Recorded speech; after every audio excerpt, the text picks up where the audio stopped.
If you're over 40 and planning any trip in 2025, the next few minutes could save you thousands of dollars and potentially your financial future. I'm going to show you the 7 deadly mistakes that mature travelers make with travel insurance, and more importantly, exactly what to buy instead. Let me start with something that's going to shock most of you watching this. Your regular health insurance probably covers absolutely nothing outside the United States. I know this comes as a shock to most Americans, but Medicare? Forget about it internationally, except in very rare circumstances near the Mexican or Canadian border. Even if you have private insurance that claims international coverage, you need to read that fine print carefully. Most policies only cover what they call emergency stabilization, which basically means they'll patch you up just enough to fly you home. Now, for my UK viewers, while the NHS is absolutely fantastic at home, Brexit has really complicated European coverage, and you're completely unprotected outside Europe. If you're watching from Canada, your provincial health plans vary wildly from province to province, but none of them provide comprehensive international coverage. Here's what you need to do.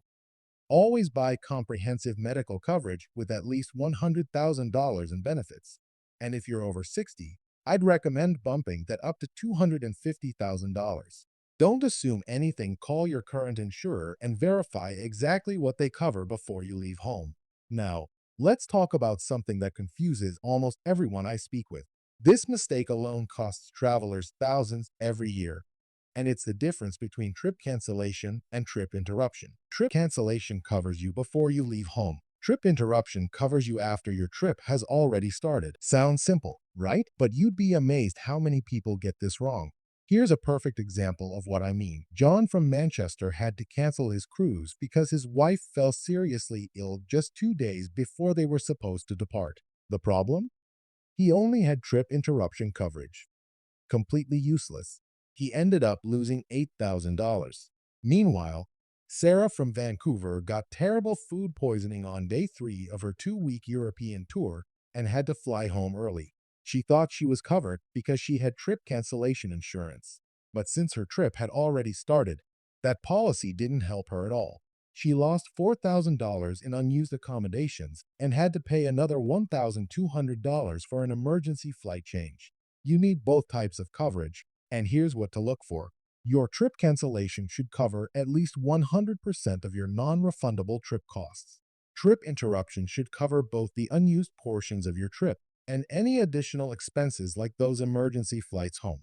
The best policies actually combine both, and they're called cancel for any reason policies. This brings me to something that affects almost everyone over 40, and it's probably the most misunderstood aspect of travel insurance. If you're over 40, chances are you have at least one ongoing health condition.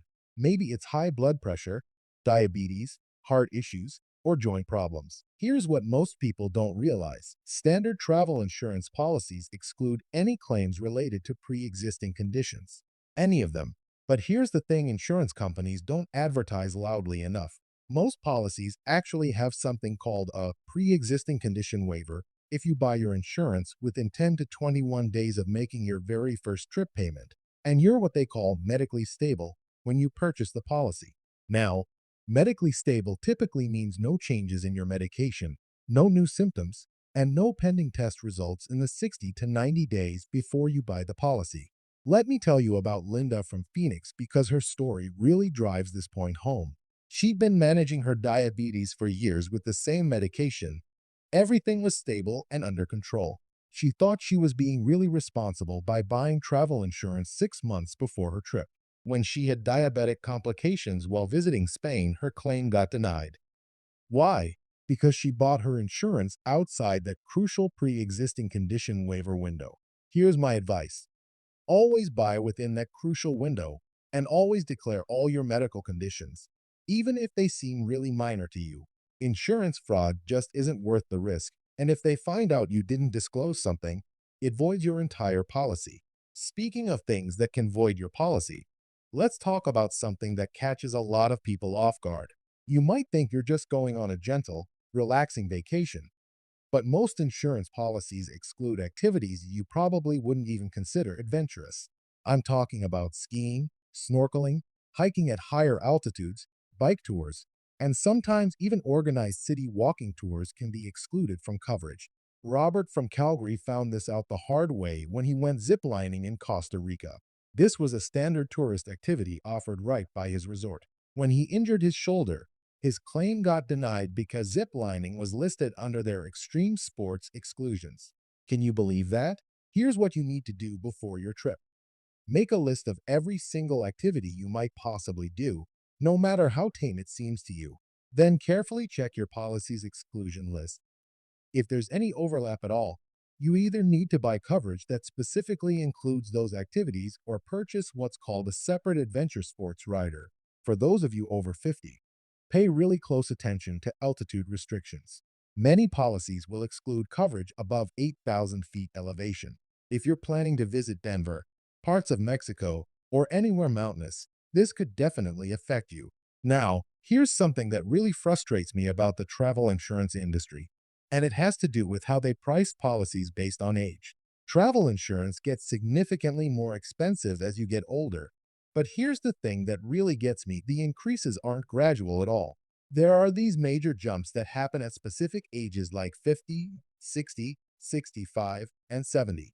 Let me give you a real example. At 64, you might pay around $150 for a policy, but the day you turn 65, that exact same policy could suddenly cost you $350. It's crazy, right? But here's an insider tip that could save you hundreds. If you buy an annual policy before your birthday, you actually lock in that lower age rate for the entire year. So if you're turning 65 next month and you know you'll be traveling this year, buy your annual policy now while you're still 64. Some companies also do something called age banding. Instead of using your exact age, they group ages together. So if you're 69, you might be in the same rate category as someone who's 65. This is why it's so important to shop around, because different companies have completely different age breaks.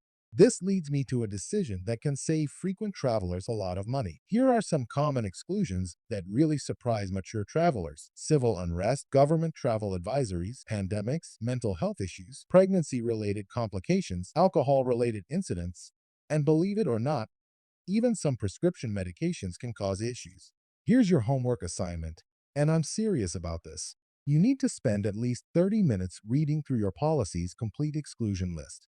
If you come across something you don't understand, pick up the phone and call the insurance company directly. Ask them to explain it to you in plain English. If you're an occasional traveler, buy comprehensive per trip policies with at least $100,000 in medical coverage, both trip cancellation and interruption coverage, those pre-existing condition waivers we talked about, and specific coverage for any activities you're planning to do. If you're a frequent traveler, go with annual policies that have a 60-day maximum trip length, comprehensive medical coverage, and the ability to add per trip coverage for any longer journeys you might take. What's your biggest travel insurance concern? I'd love to hear from you in the comments below. If this video helped you avoid what could have been a really costly mistake, please give it a thumbs up and share it with any friends or family members who love to travel.